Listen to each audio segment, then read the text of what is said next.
Bethenny Frankel has been in a bitter custody battle with her ex-husband, Jason Hoppy, over their 8-year-old daughter. Take a look.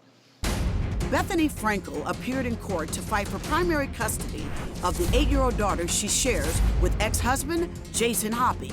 Frankel said her ex was emotionally abusive and compared living with him to being in a torture chamber.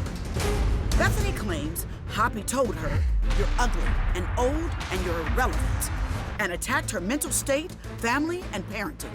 Things got so bad that Hoppy showed up at their daughter's school and allegedly threatened Frankel. Frankel claims Hoppy put their daughter in the middle by telling the child, "You don't want to go with mommy.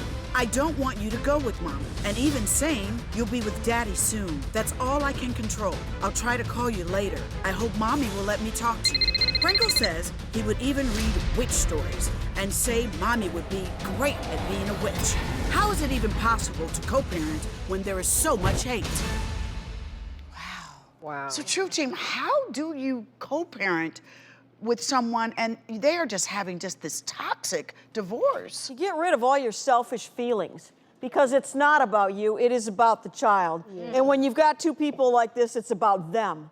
And they don't care about what the child is thinking because each of them wants to win. And it is the most difficult case for a judge to deal with because it's not about you people, it's about that child and that child growing up with a good moral structure, with good parents who can agree.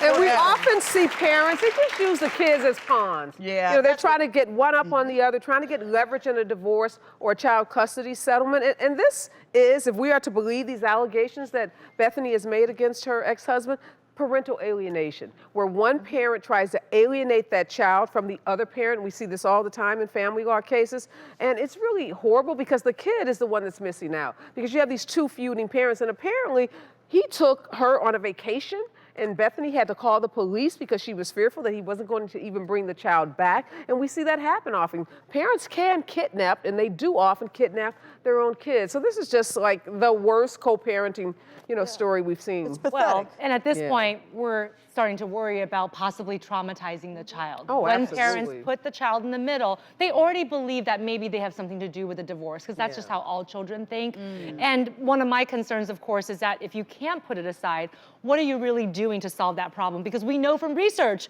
co-parenting is the best thing possible if you can do it. Kids need both their parents in their lives if possible. And I always advise my patients who come, if they're having sort of a really difficult custody battle, that sometimes they have to get a third person involved. Maybe they do have to use a mediator. There's actually websites and apps now where if you can't communicate with each other without being inflamed, you should also use an app or a website to put all of your so kids' you're never activities. communicating directly, because that'll de-escalate some of that tension. Well, that's what we hope for. And Areva, I had a question for you. How difficult is it, once a custody arrangement is put together, for them to change it after the fact so that it makes sense? Yeah, it can be sometimes difficult, but the one thing you don't want to do is to be that parent that has violated the existing custody order. The judge is not going to look kindly upon you if you go into court and the custody order was you get the kid 2 days a week and the other spouse maybe has the rest of the week, and you can prove that that parent has not returned the child on time or has not complied with that custody order. So if you want to change the order, you've got to go in with clean hands. You cannot be the person that has violated that agreement at all.